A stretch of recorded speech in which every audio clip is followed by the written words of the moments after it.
हम सब जितने भी शब्द सुनते हैं संतों के, एक एक शब्द कल्याण के लिए है।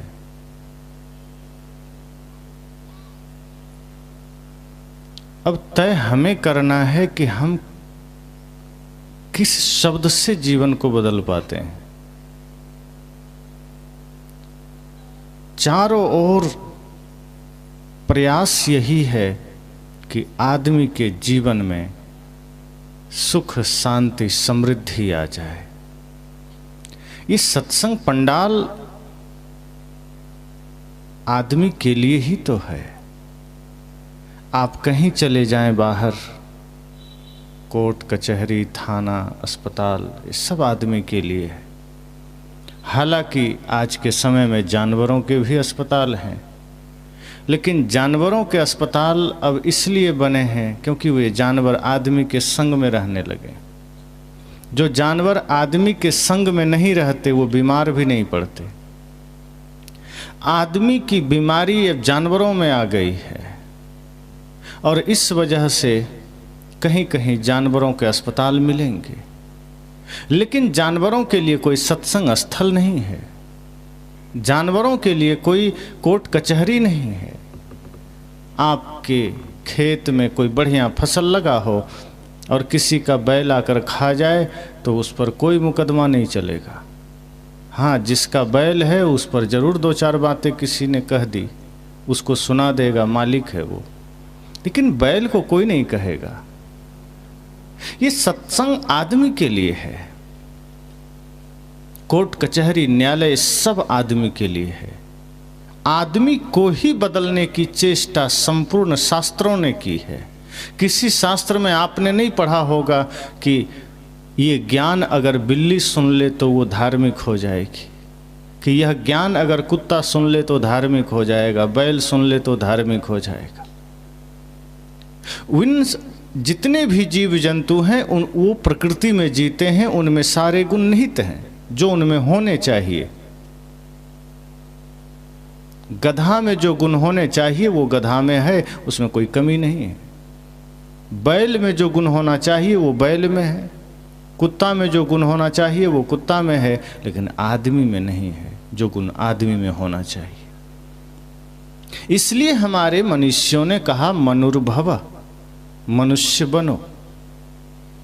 उन्होंने ये नहीं कहा कुकुर भव, कुत्ता बनो। कुत्ता से नहीं कहा तुम कुत्ता बनो, क्योंकि कुत्ता बना हुआ है पहले से। कभी भी ऐसा नहीं हुआ कि कुत्ता बड़ा हुआ और किसी ने कहा नहीं अभी ये पूरा कुत्ता नहीं बना, अभी थोड़ा दिन पढ़ेगा लिखेगा तो कुत्ता बनेगा।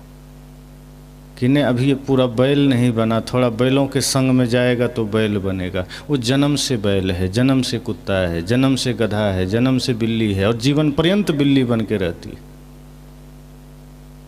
और उसमें परिवर्तन भी नहीं हो सकता। अगर गाय शाकाहारी है आप उसे मार दीजिए भूखे, लेकिन मांस नहीं खा सकती। शेर मांसाहारी है, आप उसे मार दीजिए भूखे, लेकिन वो दाल भात सब्जी नहीं खा सकता। वो प्रकृति में है, अपने धर्म पर है, उनके लिए कोई सत्संग की आवश्यकता नहीं।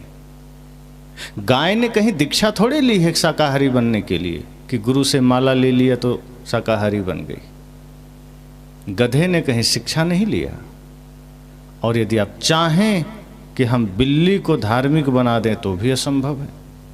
अब यहीं बिल्ली को आज से आप बांध के रखिए कि तुम भी सुनो 3 दिन सत्संग, और बढ़िया 3 दिन सत्संग सुनाइए बिल्ली को, और आखिरी दिन उसके गले में माला भी डाल के भेज दीजिए, तो यहाँ से निकलते ही पहले चूहा खोजेगी।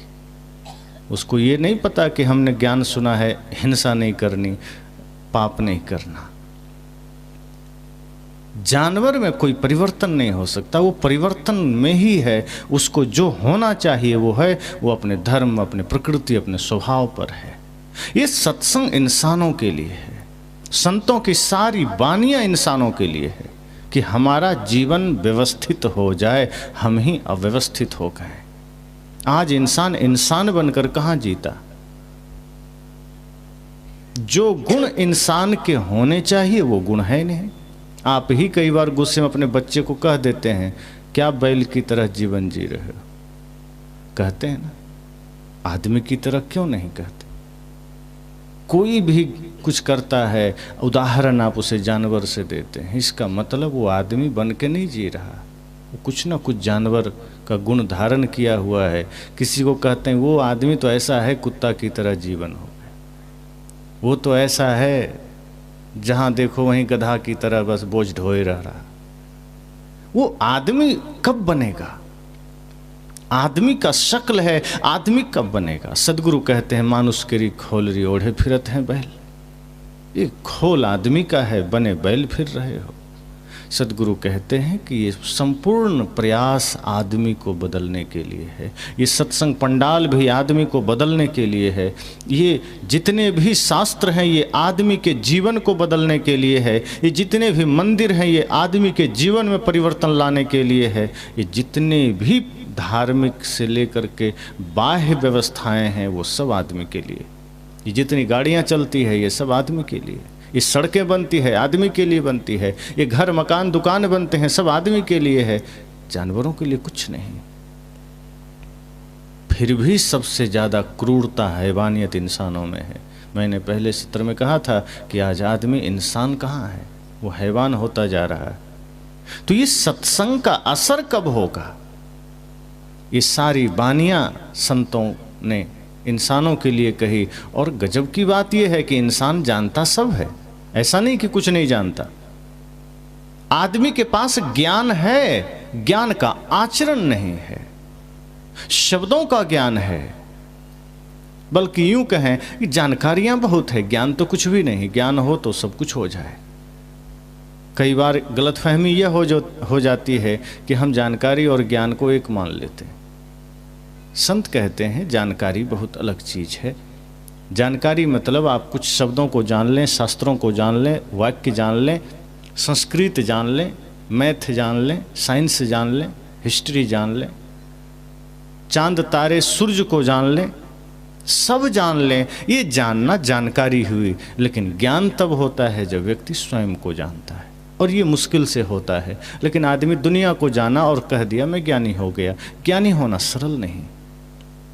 लेकिन आज हर आदमी जानकार है, ये जान लीजिए। एक चोर को भी पता है चोरी करना पाप है। आप पूछना, उससे बढ़िया ज्ञान कोई नहीं देगा चोरी करना पाप है, लेकिन वो आदत से लाचार है, चोरी करता है। एक शराबी को भी पता है शराब पीना अपराध है, गलत है। अगर नहीं तो अपने बच्चे को खुद से क्यों नहीं पिला देता? बच्चा पी ले तो नाराज हो जाता है, कहाँ से क्यों पी लिया। सदगुरु आचार्य श्री धर्मस्वरूप साहेब जी एक उदाहरण देते थे, अपने जीवन की घटना, बहुत सटीक उदाहरण, कि एक आदमी उनका परिचय का, वो कहीं आश्रम पर बैठे थे, उधर से चला आया। तो जब वो आ रहा था तो हाथ में तंबाकू रगड़ रहा था और साथ साथ हनुमान चालीसा का भी पाठ कर रहा था, जय हनुमान ज्ञान गुण सागर। तो जैसे ही वो आया कुटिया आश्रम के पास, तो वहाँ से रास्ता थोड़ा दूसरी दिशा में चला जाता था। तो वहाँ आया, लेकिन सदगुरु देव जी पर उसकी नज़र नहीं पड़ी। वो तंबाकू रगड़ते और हनुमान चालीसा का पाठ करते दूसरी तरफ मुड़ गया। पर सदगुरु देव जी ने देख लिया। उन्होंने पीछे से आवाज़ दिया, कौन हो जी? तो पलट कर देखा, ये तो गुरुदेव हैं। तो जो तंबाकू रगड़ रहा था एकदम लगभग अब तैयार हो ही गया होगा मुंह में लेता, तब नज़र पड़ गई जब गुरुदेव पर, तो दोनों हाथ पीछे करके और पीछे ही झाड़ दिया। उसके बाद निकट आया, कहा जी मैं कोई काम? कहा नहीं, हो गया, जाओ। कहा कुछ बोले नहीं।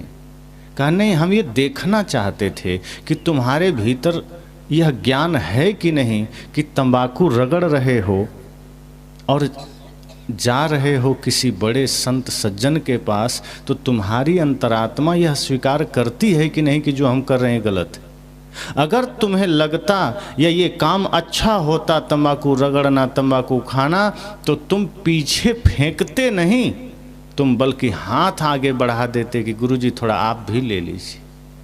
लेकिन तुम पीछे करके फेंक दिए। इसका मतलब तुम्हारे भीतर इतनी समझ तो बची है कि तुम्हें लगा कि मैं जा रहा हूं गुरु के पास और हाथ में है तंबाकू, तो वहां उनके सामने मैं नहीं ले जा सकता, तुमने फेंक दिया। और साथ साथ तुम हनुमान चालीसा भी पाठ कर रहे हो। हमको ये समझ नहीं आया कि तंबाकू रगड़ रहे हो, हनुमान जी को रगड़ रहे हो। कम से कम तंबाकू रगड़ते रगड़ते हनुमान चालीसा ना कहो। आप देखिएगा वृंदावन जाकर के परिक्रमा मार्ग में बीड़ी तंबाकू गुटखा का दुकान मिलेगा। अब जो आदमी परिक्रमा करने जा रहा है वो बीड़ी तंबाकू पी के खा पी के कर रहा है। वो भगवान की परिक्रमा प्रदक्षिणा लगाने गया है और वहाँ भी वो नशा नहीं छोड़ पा रहा है, वहाँ भी बीड़ी तंबाकू ले रहा है। साहब ने कहा तू हनुमान चालीसा पढ़ रहा है, साथ साथ तू तंबाकू रगड़ रहा है, लेकिन इतनी अंतरात्मा तो जिंदा है तुम्हारी कि तुम ये स्वीकार कर रहे हो कि हाँ ये गलत है। तंबाकू के जगह तुम हाथ में माला जाप कर रहे होते और मैं पुकारता कि कौन हो जी, तो तुम माला फेंक नहीं देते, तुम आप बाहर कर देते कि जी गुरुजी मैं हूँ, देखिए अभी भी माला जाप कर रहा हूँ। क्योंकि माला जपना थोड़ा धार्मिक काम है। तुम कुछ प्रसाद खा रहे होते, तुम फेंकते नहीं, तुम दिखाते और कहते गुरुजी मैं ये सौंफ खा रहा हूँ, इलायची खा रहा हूँ, मिश्री खा रहा हूँ। पर तुम खा रहा था तंबाकू, और तंबाकू नहीं खाना चाहिए, ये तुम्हारी अंतरात्मा को पता था, लेकिन फिर भी तुम खाते हो। सदगुरु ने कहा कि दुनिया जानती है कि क्या सही है क्या गलत है, पता किसको नहीं है कि भाई भाई में विवाद नहीं करना चाहिए, क्या नहीं पता है? सबको पता है। सास बहू में झगड़े नहीं होना चाहिए, किसको नहीं पता है? झगड़ा ही नहीं होना चाहिए, सबको पता है। सास बहू हो, भाई भाई हो, देवरानी जेठानी हो, कोई झगड़ा नहीं होना चाहिए, पता तो है ना। आदमी जन्म लेता है, थोड़ा सा होश संभालता है, ये ज्ञान हो जाता है कि ये सही है गलत है, लेकिन फिर भी गलती करता क्यों है? कारण एक ही है, मन का गुलाम हो जाना। और जैसे ही हम मन का गुलाम होते हैं तो मन करता वही है जो माया करवाना चाहती है।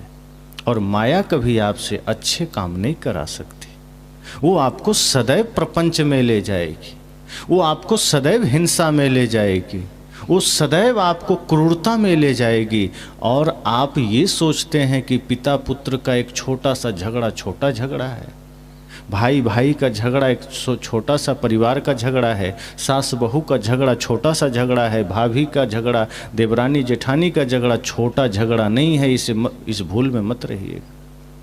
जिस घर में छोटे छोटे झगड़े होते हैं वहाँ जन्म लेने वाले बच्चे धीरे धीरे झगड़ालू होते हैं, फिर उसकी पीढ़ियाँ खराब हो जाती हैं।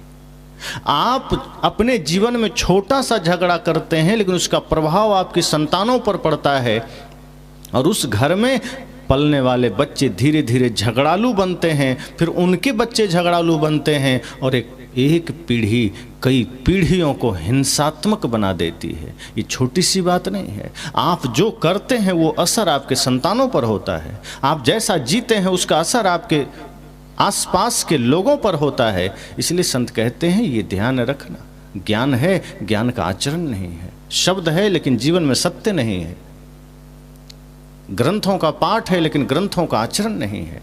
मैंने प्रथम सत्र में कहा था कि अब शास्त्रों को, भगवानों को, महापुरुषों को हमें बाहर निकालना होगा, अपने जीवन में उतारना होगा। यही बात अभी है कि हम सुनते बहुत हैं, जानकारियां बहुत है, उसका आचरण नहीं है। हम सुने कम, चलें ज़्यादा। जानकारी होना अच्छी बात है, लेकिन उस जानकारी का लाभ क्या है जीवन में? जानकारी का लाभ भी तो हो। अगर आपको पता है सत्य क्या है, असत्य क्या है, फिर सत्य को स्वीकार क्यों नहीं करते? असत्य ही क्यों चुनते हैं? पता है क्या खाना चाहिए, क्या नहीं खाना चाहिए, फिर जो नहीं खाना चाहिए उसे ही क्यों खाते हैं? जो नहीं खाना है वो खा रहे हैं, मन बिगड़ रहा है। जैसा खाएंगे अन्न वैसा बनेगा मन, तो अन्न वैसा क्यों खाना? अब कई लोग कहेंगे नहीं हम तो शुद्ध शाकाहारी खाते हैं। बड़ी गहरी बात है। हो सकता है आप सब शाकाहारी ही होंगे, मांस मछली अंडा नहीं खाते होंगे, फिर भी मन में अगर द्वेष भाव जागृत हो रहा है, फिर भी मन में बुरे विचार आ रहे हैं, तो भी उस भोजन का ही दोष है। एक आदमी ने कहा मैं तो एकदम शुद्ध शाकाहारी भोजन लेता हूँ। मैंने कहा भोजन आपका शाकाहारी हो सकता है, पर भोजन आया कहाँ से है, भोजन बनाया किस माहौल में है, किस मन के साथ है, ये भी फर्क पड़ता है।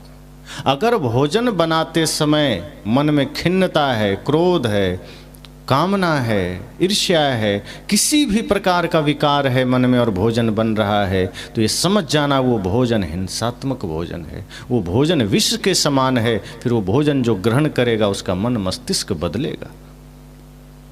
आखिर दुर्योधन ने कोई अंडा तैयार करके थोड़े रखा था कृष्ण जी के लिए, शाकाहारी भोजन ही बनाया था ना, वो भी 56 प्रकार का, खीर, पूड़ी, सब्जी, दही, जलेबी, जितना मक्खन वक्खन खूब बनाया, उसमें कोई मांस नहीं था।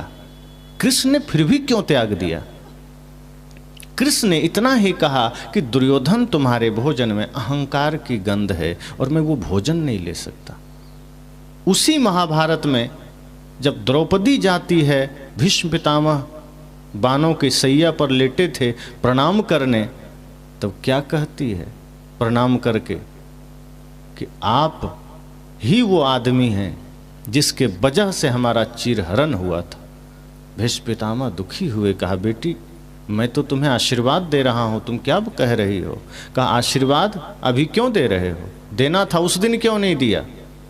आशीर्वाद ही देना था तब देते जब दुशासन मेरा चीर खींच रहा था, मेरा वस्त्र हरण कर रहा था, अब क्यों दिए?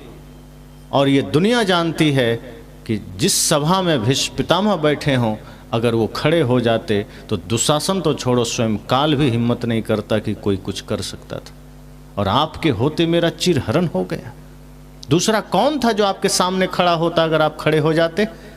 भीष्म पितामह नजरें झुका लिए, कहा पुत्री तुम ठीक कहते हो, लेकिन एक बात जो तुम नहीं जानते हो वो यह कि मैं उस वक्त दुर्योधन के शिविर में था, दुर्योधन के साथ था और उसका पाप का अन्न खा रहा था। मेरा मन भी पापी हो गया था, मैं धर्म का साथ ना दे सका, मैं उसके पाप का अन्न खाया, इसलिए मेरा मन पापी हुआ, दूषित हुआ, कलुषित हुआ और मैं तुम्हारा साथ ना दे सका। लेकिन अब अर्जुन के बाणों से वो सारा पाप का रक्त बह चुका है, अब मैं पुनः निर्मल हो गया हूँ और निर्मल मन से आशीष दे रहा हूँ। श्री कृष्ण ने भी यही दुर्योधन से कहा कि तुम भोजन तो अच्छा बनाए हो, लेकिन तुम्हारे भोजन में अहंकार की गंध है, और उस भोजन को यदि मैंने ग्रहण किया तो मेरा मन भी विचलित हो सकता है।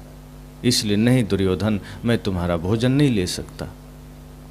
प्रयास तो बहुत किया दुर्योधन ने कि ले लीजिए, क्यों नहीं लीजिएगा, हम भी तो अपने हैं, लड़ाई अपने जगह पर, हम क्या रिश्तेदार नहीं हैं। कृष्ण ने फिर आखिरी 3 बातें कही कि दुर्योधन एक बात और ध्यान रखना, तुम्हारे भोजन में अहंकार तो समाया ही है, साथ साथ मैं भोजन लेता लेकिन 3 शर्तें भी तो पूरी होनी चाहिए। 3 शर्तें हैं जिसमें से एक भी पूरी हो जाती तो मैं ले लेता। कहा क्या? कहा भाव, अभाव और प्रभाव, ये 3 में से एक भी पूरी हो जाती तो मैं ले लेता। का मतलब? कहा भाव का मतलब प्रेम है कि या तो तुम्हारा मुझसे प्रीत होता, प्रेम होता, स्नेह होता तो तुम्हारा भोजन मैं स्वीकार कर लेता। कोई किसी का भोजन प्रेम बस स्वीकार कर लेता, जहाँ प्रेम है, बढ़िया स्नेह है। तो कृष्ण ने कहा कि प्रेम तो तुम्हारा हमारे से है नहीं और न मेरा तुमसे है, तो पहली शर्त तो हट गई। अब दूसरी बात है अभाव, कि या तो कोई आदमी भिक्षुक है, भिखारी है, दरिद्र है, कुछ नहीं है उसके पास, तब अभाव में जाकर ले लेता है, दरिद्रता में किसी से कुछ ले लेता है कि नहीं हमारे पास कुछ नहीं है, दे दो भाई थोड़ा, तो आप लोग भी किसी को दे देते हैं।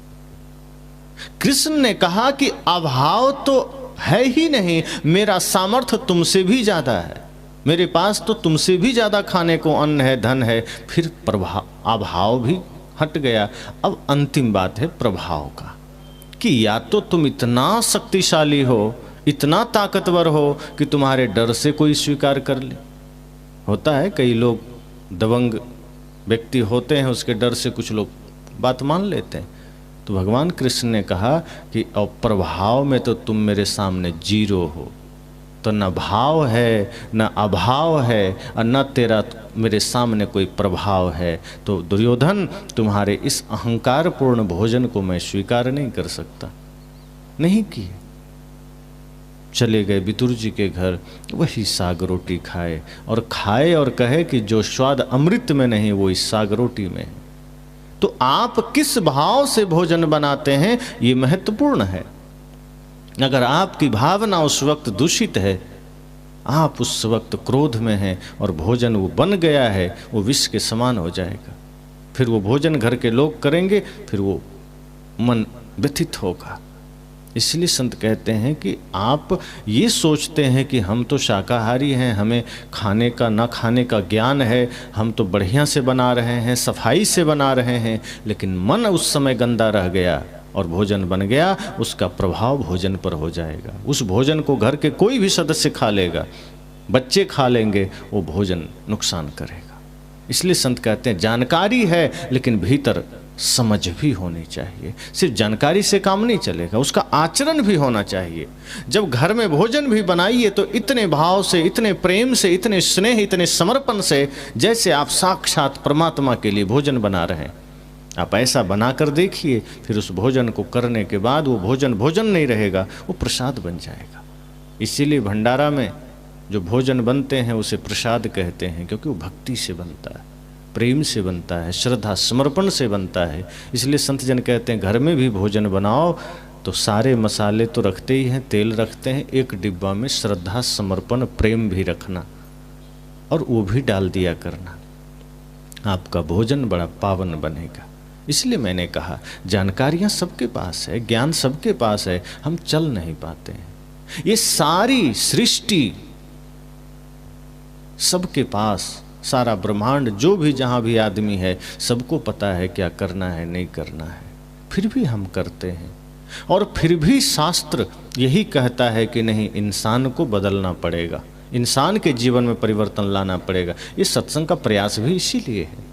यहाँ जो आयोजकों ने ये सत्संग रखा है, इसका उद्देश्य कोई दूसरा थोड़े है।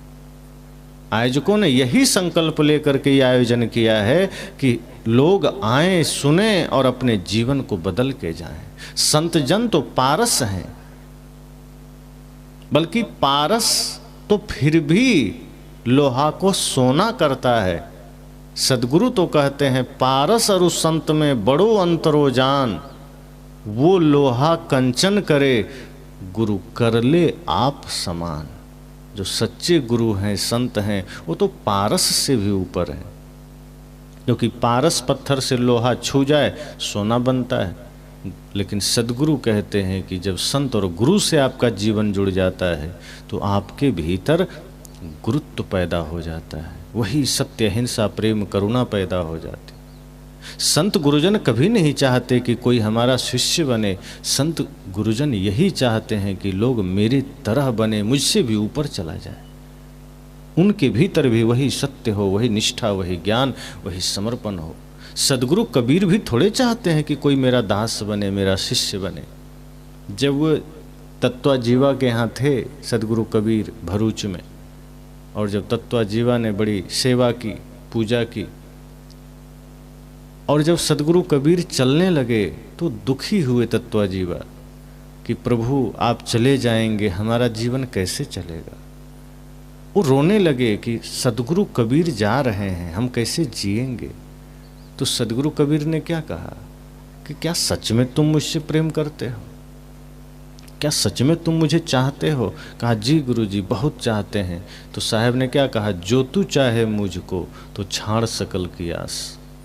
साहब ने कहा अगर सच में मुझे चाहते हो तो सबकी आशा छोड़ दो, मेरी भी। साहब ने क्या कहा, मेरी भी आशा छोड़ दो। मेरा शरीर से तुम्हें मोह अगर हो गया तो मेरा ज्ञान कहाँ गया।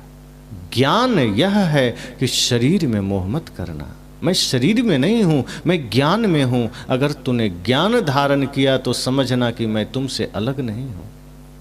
इस संत गुरुजन शरीर में नहीं होते, शरीर तो उनका भी नश्वर है।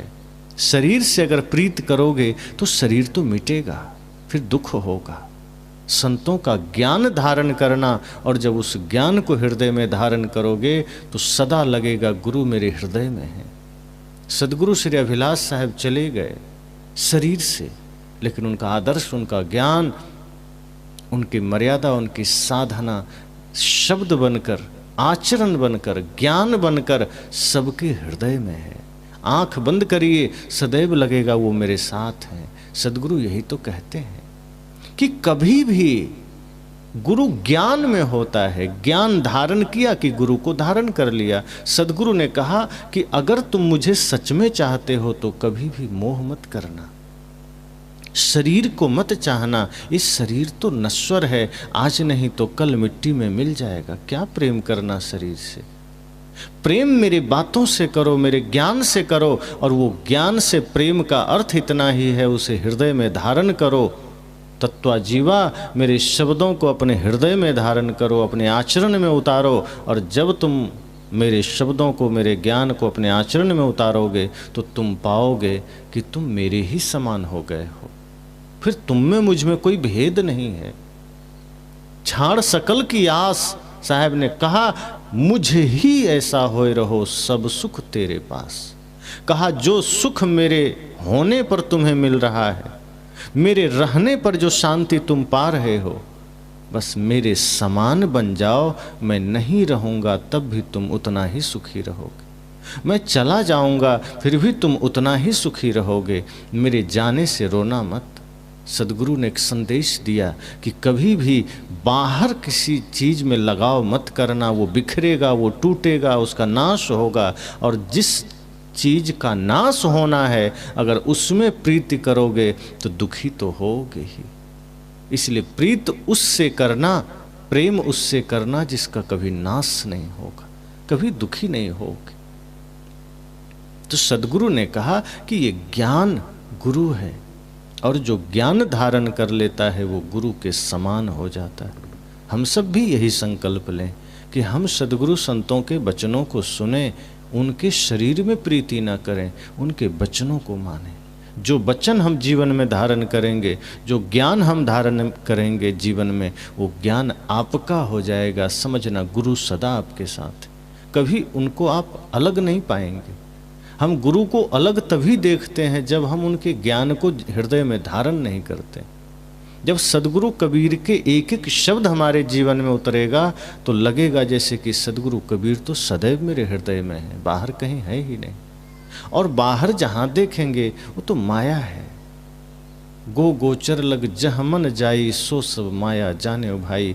तुलसीदास जी कहते हैं कि जहाँ जहाँ आँखें जाएगी, और आँखें ही नहीं, ये जितनी भी इंद्रियां हैं, इनसे जिस भी भांति आप संसार को जानेंगे, चाहे कान से आप संसार को जानिए, आँख से संसार को जानिए, नाक से, मुख से, त्वचा से संसार को जानिए, वो सब माया है। और माया और आपका संबंध झूठा है और दुखदाई है। इसलिए ये ज्ञान आचरण में उतर गया, सुखी हो जाएंगे। तो सदगुरु कहते हैं कि मेरे जैसा हो जाओ, दुख मिट जाएगा। मेरे जैसा नहीं होगे, दुखी रहोगे। हम आज क्या करते हैं कि जो संदेश हमारे गुरुओं ने दिया, हम उनके तरह, उनके मार्ग पर चलने की चेष्टा नहीं करते हैं। हम सोचते हैं उनका मंदिर बना लें, उनका फोटो लगा लें, अगरबत्ती घुमा दें, उनकी कृपा बरस जाएगी। राम जी ने जितना तप किया, जितनी श्रम उन्होंने की, जितनी साधना की, हम सोचते हैं कि हमें करने की जरूरत नहीं है। हमें सिर्फ उनका फोटो चाहिए, उस पर माला चढ़ा देंगे, दिया जला देंगे, और बस कलयुग केवल नामधारा राम राम कर लेंगे, बेड़ा पार हो जाएगा। राम भी कहते हैं मेरे जैसा काम तुम्हें भी करना होगा। गुरु कहते हैं मेरे बताए मार्ग पर चलना होगा। इतना सरल नहीं है जीवन को सुंदर बनाना। घर सुंदर बनाया, सारी चीज़ें बाहर सुंदर बनाया, कपड़े सुंदर, जूता चप्पल सुंदर, मोबाइल सुंदर, लेकिन मन को सुंदर बनाना इतना भी सरल नहीं कि किसी दुकान में जाओ और कुछ सामान खरीद लो, मन सुंदर बन गया। मन को सुंदर बनाना है तो इसी सत्संग में बनेगा। शरीर सुंदर बन सकता है, और शरीर की सुंदरता तो क्षणिक है।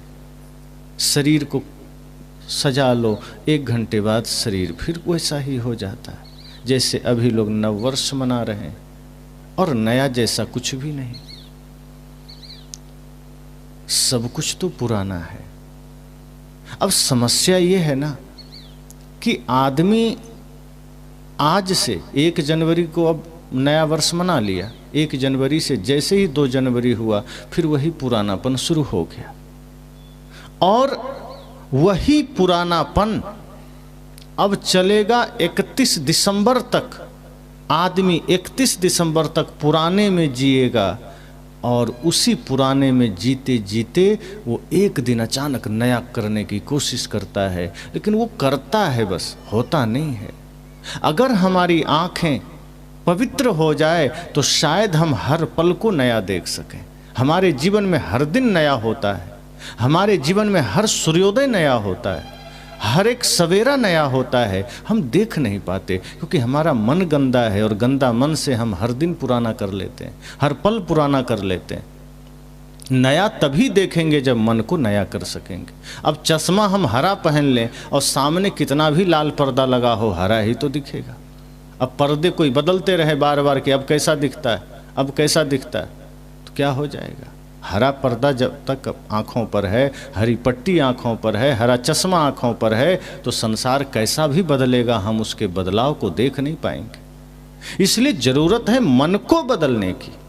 मन नया हुआ, मन निर्मल हुआ कि बाहर के हर एक परिवर्तन का हिस्सा हम हो सकते हैं, बाहर के हर पल के नवीनता का हिस्सा हम हो सकते हैं। हर पल कुछ न कुछ नया घटित हो रहा है सृष्टि में, हर पल कुछ न कुछ नया बन रहा है, नई चीज़ें हमारे आँखों के सामने खिसक रही है, हम देख नहीं पाते हैं, हम पुराने में अटके हैं। इसलिए सद्गुरु कहते हैं जानिए और उसको जीवन में उतारिए। जानकारी इसलिए है ताकि आप उसको जी सकें।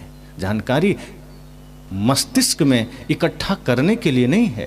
ये जानकारियाँ इसलिए नहीं होती कि आप कहीं भी बुद्धि का व्यायाम कर सकें, ये जानकारियाँ जीने के लिए होती है। जैसे आपके पास भोजन है तो भोजन थाली में सजा करके फ़ोटो खींचने के लिए नहीं है, वो भोजन पेट भरने के लिए है।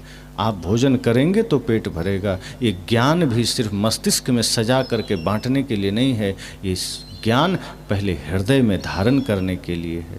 जो ज्ञान हृदय में आया वही आपका धन बना, वही आपके जीवन को बदलेगा, और आपके जीवन के परिवर्तन से शायद दूसरा भी परिवर्तित हो जाए। लेकिन जो ज्ञान सिर्फ मस्तिष्क में बैठा है वो ज्ञान कुराफात करेगा। जो ज्ञान सिर्फ दिमाग में है वो सिर्फ कुतर्क करेगा। एक जगह मैं था, जैसे ही मैं मंच पर जा रहा हूँ, एक आदमी पान की दुकान से आवाज़ दे रहा है, एक प्रश्न का उत्तर बताइए, साक्षात्कार कैसे होगा। वो पान खा रहा है। हमने कुछ नहीं बोला। हमने सोचा कि अगर सच में उसको इसका जानकारी लेना होता, वो विनय भाव से आसन पर आता या चिट्टा में कुछ लिख करके पंडाल में देता। जो पंडाल में बैठने तक नहीं आया, पान दुकान में बैठ के पान खा रहा है, अगर वो साक्षात्कार और धर्म की कुछ बातें कर रहा है, सीधी सी बात है, वो कुछ पढ़ लिया है, कहीं जान लिया है, अब वो बुद्धि में धीरे धीरे वो उबाल मार रहा है। जब हम कुछ जान लेते हैं और पात्रता नहीं होती है तो भीतर भीतर वो, जैसे आदमी ज़्यादा खा ले तो अपच होता है ना, तो गैस बनाता है, फिर आदमी एसिडिटी की दवा खाता है। ये जानकारियाँ भी ऐसी ही है। अगर हमारी पात्रता नहीं है, ज्ञान के अनुसार आचरण नहीं है, तो हमारी ही बुद्धि को फिर वो उबाल मारने लगता है। फिर ऐसा लगेगा जब तक कोई शब्द बाहर न डालें, किसी को पूछे नहीं, किसी से जाने नहीं, तब तक समाधान नहीं होगा। पर जो वास्तव में जानकार हैं, ज्ञानी हैं, वो मौन रहते हैं, गंभीर रहते हैं। जब हृदय से कोई सवाल खड़ा होता है, जिज्ञासा के कोई प्रश्न खड़े होते हैं, विनय भाव से वो किसी से पूछते हैं। तो ज्ञान मस्तिष्क के लिए नहीं है। मस्तिष्क में ज्ञान आ जाए तो सिर्फ व्यायाम होता है, कुतर्क होगा, तर्क होगा, वितर्क होगा, लेकिन वही ज्ञान जब आचरण में आ जाए।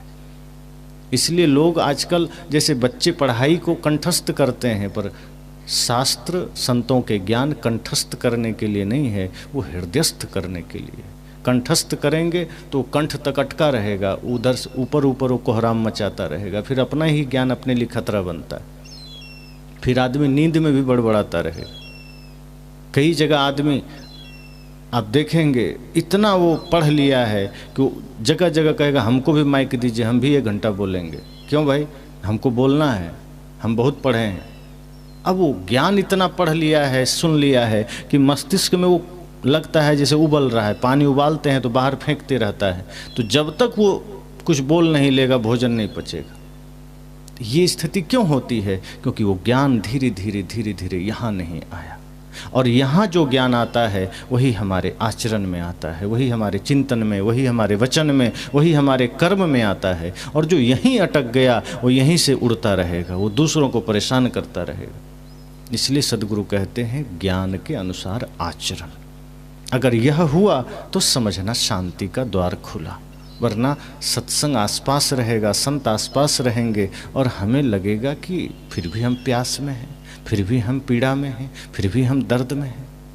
पास रहने से कुछ थोड़े होता है, ज्ञान को जान लेने से कुछ थोड़े होता है, जीने से होता है। अब नदी के किनारे आप बैठे रहें दिन भर और कहें बड़ी प्यास लगी है, तो सदगुरु कबीर इसलिए तो कहते हैं पानी में मीन प्यासी मोहे सुन सुनावत हंसी। मछली ने कहा प्यास लगी है, सदगुरु कबीर कहते हैं हंसी आ रही है। तुम जिंदा हो इसका प्रमाण यही है कि तुम पानी में हो, और पानी में हो और फिर भी प्यासी हो। दरअसल वो किसी मछली को नहीं कह रहे हैं, वो मनुष्य को कह रहे हैं। क्योंकि मनुष्य भी कहता है हम सत्संग करते हैं, भजन करते हैं, पूजा करते हैं, फिर भी तृष्णा में है, फिर भी क्रोध में है, फिर भी लोभ में है, फिर भी ईर्ष्या द्वेष में है। सदगुरु कहते हैं इसका मतलब तुम सत्संग में तो हो, ध्यान में तो हो, ज्ञान में तो हो, लेकिन तुम उसका आचरण नहीं कर पा रहे हो। इसलिए पानी में मीन प्यासी, सत्संग में आए लेकिन सत्संग का कोई रंग नहीं चढ़ा, माया का ही रंग चढ़ गया। और जब दुनिया का, संसार का, माया का रंग चढ़ जाए तो ज्ञान का रंग कहाँ चढ़ता है। इसलिए मैंने कहा कि सारी व्यवस्था, सारा ज्ञान इंसानों के लिए है, जानवर के लिए नहीं है। इंसान को ही व्यवस्थित बनाना है। आप यहाँ से जाएं कहीं सुनसान में, आपको भय किससे लगता है? आदमी से ही लगता है। सांप बिल्ली से अब आदमी जल्दी नहीं डरता। आदमी इतना पावरफुल हो गया कि शेर को भी पिंजरे में कैद कर लिया, सांप को भी पकड़ करके खूब नचाता है, बंदर को नचाता है। लेकिन आदमी को डर आदमी से लगता है। आदमी को देख कर डर रहा है आदमी, आदमी को लूट कर घर भर रहा है आदमी, समझ में आता नहीं क्या कर रहा है आदमी। आज आदमी ही आदमी को डरा रहा है। और ये सत्संग आदमी के लिए ही है। मैंने कहा ये बैल भैंस के लिए नहीं है, ये सारी व्यवस्थाएं आदमी के लिए है। ये जीवन में परिवर्तन आना चाहिए। और इसलिए हम तन से और मन से बीमार होते जा रहे हैं। इसलिए मन की बीमारी के लिए सत्संग है और तन की बीमारी के लिए अस्पताल है। वहाँ भी आपको एक तरफ से आदमी ही दिखेगा। और मन की बीमारी है तो यहाँ भी आदमी दिखेगा और कोर्ट कचहरी में भी दिखेगा। कोर्ट कचहरी में जो भीड़ है वो किस लिए? तन की बीमारी की वजह से नहीं है, वो मन की बीमारी की वजह से। मन में बीमारी है तो भाई से झगड़ा है, मन में बीमारी है तो पड़ोसी से झगड़ा है, मन में बीमारी है तो अपने ही बच्चों से झगड़ा है, अपने ही पिता से झगड़ा है, पति पत्नी के झगड़े हैं। और इसका वजह यह है कि आज पति पत्नी शादी करते हैं, थोड़े ही दिन में कोर्ट में खड़े हो जाते हैं कि हमें तलाक चाहिए। जब शादी हुई कसमें खाए थे 7 जन्म तक साथ देंगे, 7 महीना हुआ नहीं कि तलाक। क्यों? स्वार्थ आ गया, अहंकार आ गया, प्रेम रहा ही नहीं, प्रेम था ही नहीं, घर टूटा। वो ज्ञान, वो ध्यान, वो सत्संग सब खत्म। सदगुरु कहते हैं जिस दिन ज्ञान हृदय में उतर जाएगा उस दिन प्रेम सदैव बना रहेगा। प्रेम कभी परिवर्तित नहीं होता, लेकिन आकर्षण अगर हो गया है, मोह हो गया है, उसका रूप बदलता रहेगा। जहाँ सिर्फ मोह है वहाँ विवाद सदैव होता रहेगा। ये समझ जाना। अगर आप 2 साथी हैं, चाहे पति पत्नी हैं, भाई भाई हैं, मित्र हैं, कोई भी हैं, अगर आपका थोड़ी थोड़ी बातों में रोज विवाद होता है, समझ जाना वहाँ प्रेम बिल्कुल भी नहीं है, आकर्षण है, मोह है, समझौता है। अब जब तक वह मोह प्रेम में न बदलेगा विवाद कभी थमेगा नहीं, क्योंकि वहाँ फिर अपनी बात को आगे रखने की चेष्टा होगी, अपनी बात मनवाने का जिक्र और संकल्प होगा, हठ होगा। और जहाँ अपनी बात नहीं मानी जाएगी लड़ाई होगी। अपने अनुसार चलाने की चेष्टा होगी कि जैसा मैं कहूँ वैसे चलना। पति कहता है मैं तो परमेश्वर हूँ, तुम्हें मेरे अनुसार चलना है। पत्नी कहती परमेश्वर कभी रहा तुम, परमेश्वर जैसा काम किया। परमेश्वर का मतलब है जो मन वचन कर्म से निर्मल हो। राम जी में माता सीता की निष्ठा होना स्वाभाविक है, क्योंकि राम जी मर्यादा पुरुषोत्तम है। अगर आज कोई पति ये कहता है कि नहीं सीता की तरह तुम भी मेरे में उतनी ही निष्ठा रखो, तो पत्नियों को ये हक तो जरूर है कि वो भी देखें कि तुम राम की तरह हो कि नहीं। अब तुम निशाचर की तरह हो, चाहते हो राम जैसा प्रेम मिले, भाव मिले, नहीं मिलेगा। दोनों तरफ से वही समर्पण, वही प्रेम। और सच बात यह है कि प्रेम जहाँ होगा वहाँ दोनों में दोनों को परमात्मा दिखेगा। जहाँ मोह होगा वहाँ मोह कभी भी एक दूसरे में श्रेष्ठता का भाव नहीं दिखाएगा। जहाँ आकर्षण होगा वहाँ दूसरे में श्रेष्ठता आप देख ही नहीं पाएंगे। आप एक दूसरे को त्याग और प्रेम के भाव से नहीं देखेंगे, फिर स्वार्थ और अपने हठधर्मिता दिखेगी। वहाँ फिर परिवार बनता नहीं, बिगड़ता है। तो सारे ज्ञान का मूल यही है कि जहाँ ज्ञान उतरेगा वहाँ प्रेम भी जागृत होगा, वहाँ सत्य जागृत होगा। और अगर हम अभी उससे अलग हैं, विवादों में हैं, ईर्ष्या द्वेष में हैं, छल कपट में हैं, इसका मतलब ये ज्ञान हमारे आचरण से दूर है। ये ज्ञान को आचरण में उतारना है। प्रथम सत्र में मैंने सत्संग की बात कही थी। अभी मैं सत्संग में जो मिल रहा ज्ञान है, मैं डायरेक्ट उसकी बात कर रहा हूँ कि जो ज्ञान, जो सत्संग हम सुन रहे हैं, जो विचार हम सुन रहे हैं, ये हम सब के लिए ही है। हमें ही बदलना है। इस सृष्टि में सारी समस्या आदमी की वजह से है। एक भी समस्या का कारण कोई जानवर नहीं है। आपने कहीं अखबारों में नहीं सुना कि बॉर्डर क्रॉस करते समय एक बैल को आतंकवादियों समझ करके गोली मार दिया। बैल पार भी कर ले कोई नहीं रोकेगा, पकड़ के चेक करेगा कि इसमें कोई डिवाइस तो नहीं लगा। वो भी आदमी की वजह से शंका है। कोई चिड़िया आ गई इधर, वो भी सेना पकड़कर चेक करती है कि कोई पाकिस्तान का कोई बिगड़ेल आदमी भेज तो नहीं दिया। चिड़िया की गलती से नहीं, आदमी की मूर्खता के वजह से। जानवर को कोई समस्या नहीं, वो भारत का हो, पाकिस्तान का हो, नेपाल का हो, सब एक जैसा है। उससे खतरा भी नहीं है। मगरमच्छ से भी खतरा नहीं है। आदमी सब सीख लिया है बस में करना। आदमी को आदमी से खतरा है, और ये ज्ञान आदमी को ही सुधारने के लिए है। तो आदमी सुधर सके, इसकी चेष्टा सत्संग से है। आदमी में परिवर्तन आ सके, आदमी आदमी बन सके, आदमी कहीं चले इंसान की भांति चले, आदमी की तरह चले। हमारी दृष्टि इतनी पावन हो कि बाहर खुले तो सब में पवित्रता का दर्शन हो, और आंखें बंद हो तो अपनी कमियों पर ध्यान जाए। हम उल्टा करते हैं। आंखें खुलती है तो सबकी कमियां और सब पर कुदृष्टि करते हैं, और बंद होती है तो अपनी प्रशंसा और अपना ज्ञान खोजते हैं कि मैं सबसे ज्ञानी, मैं सबसे समझदार। यही हमारे पतन का सबसे बड़ा कारण। आंखें खोलिए तो जगत की सुंदरता को देखिए, एक दूसरे में पवित्रता को देखिए। जहां नारी है मातृत्व को देखिए, उनमें पवित्रता देखिए। पुरुष हैं उनमें परमात्मा को देखिए। चींटी से लेकर हाथी में भगवान को देखिए, सबकी अच्छाई को देखिए। नेत्र बंद करिए तो देखिए कि मेरा मन, मेरा विचार, मेरा आचरण कहीं कोई दाग तो नहीं, मेरे जीवन में कोई समस्या तो नहीं। अगर है तो उसे ठीक करिए। और दूसरे की अगर बुराई आप देखेंगे तो वो तो ठीक नहीं होगा, उसकी बुराई की वजह से आपका मन बुरा हो जाएगा। और आपका अधिकार भी नहीं कि आप दूसरे की बुराई देखें। ये प्रकृति ने आपको हक नहीं दिया। हक सिर्फ अपनी बुराई को देखने का है। सबकी गुण अपनी हमेशा गलतियां देखा करें, ये भजन है कि सबकी गुण देखिए। संत तो कहते हैं चोर को भी देखिए तो कोई ना कोई गुण देखिए, उसमें गलतियां मत देखिए। आप बदल ही नहीं पाएंगे। और हम दूसरे की गलतियां देखते रहते हैं। चर्चा भी करेंगे दो आदमी इकट्ठा होके तो किसी की गलतियों की करेंगे। हम कोई नया सृजन का बात नहीं करते कि दो आदमी इकट्ठे हुए तो कुछ अच्छा करना है जीवन में, ध्यान, सत्संग, कुछ ज्ञान की बात हो, समाज निर्माण की बात हो, बच्चे को कैसे बढ़िया संस्कार दें इसकी बात हो। नहीं, हम वो चर्चा नहीं करते।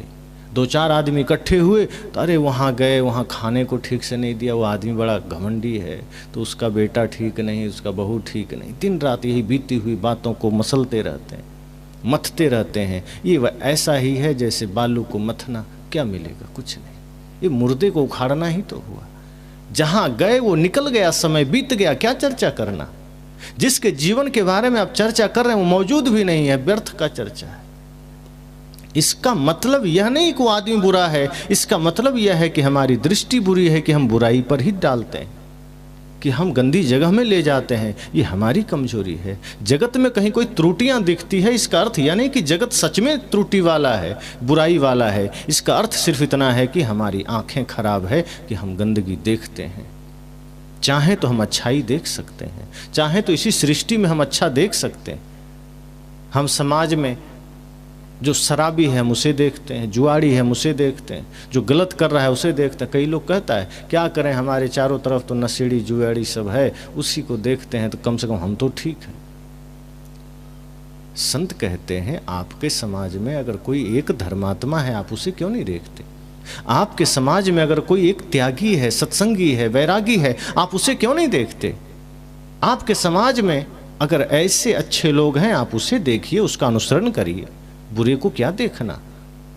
हो सकता है आपके इस परिवर्तन से बुरे भी बदल जाए, लेकिन अगर हम बुरे को देख करके हम भी बुरे बने रहेंगे तो संख्या बढ़ती जाएगी। इसलिए अच्छे को देखिए, पवित्रता का दर्शन करिए और अपने भीतर के ज्ञान को अपने आचरण बनाइए। ज्ञान तब कीमती होता है जब हमारा ज्ञान हमारा आचरण बन जाए, तब उसकी महत्ता है। कितना भी बढ़िया ज्ञान है, घर है, परिवार है, शरीर है, शब्दों की जानकारी है, शास्त्र है हमारे पास, कुछ मतलब का नहीं। आचरण महत्वपूर्ण है। हम दो ही शब्द जाने, वो आचरण में उतरे। आप कितना बढ़िया दिया रखे हैं घर में, कोई महत्व नहीं रखता। दिया का महत्वपूर्ण हिस्सा उसकी ज्योति है। वो मिट्टी का भी है तो कीमती है, और सोने का दिया है, ज्योति बुझा हुआ है, किस काम का? किसी काम का नहीं। हमारा बाहर कैसा है वो मायने नहीं रखता। हम बाहर कितने शास्त्र पढ़े हैं मायने नहीं रखता। हमारा मन निर्मल है कि नहीं ये मायने रखता है। मन निर्मल है तो आपसे बड़ा ज्ञानी कोई नहीं, आपसे बड़ा भक्त कोई नहीं। फिर आपके जीवन से संसार प्रेरित हो सकता है, फिर आपके जीवन से एक अलग सकारात्मक शक्ति का संचार होगा। और ऐसे माता पिता जब समाज में रहते हैं तो ऐसे धर्मात्मा माता पिता की संतानें भी धर्मात्मा हुआ करती। और हम नकारात्मकता में जीते हैं, हिंसा में जीते हैं, ईर्ष्या द्वेष में जीते हैं, तो हमारी संतानें भी बिगड़ जाती है, उन पर भी बुरा प्रभाव पड़ता है। इसलिए मैंने कहा ज्ञान आचरण बन सके, यह चेष्टा हो तो इस पहले दिन के दूसरी सभा में हम अपनी वाणी को विराम देते हैं।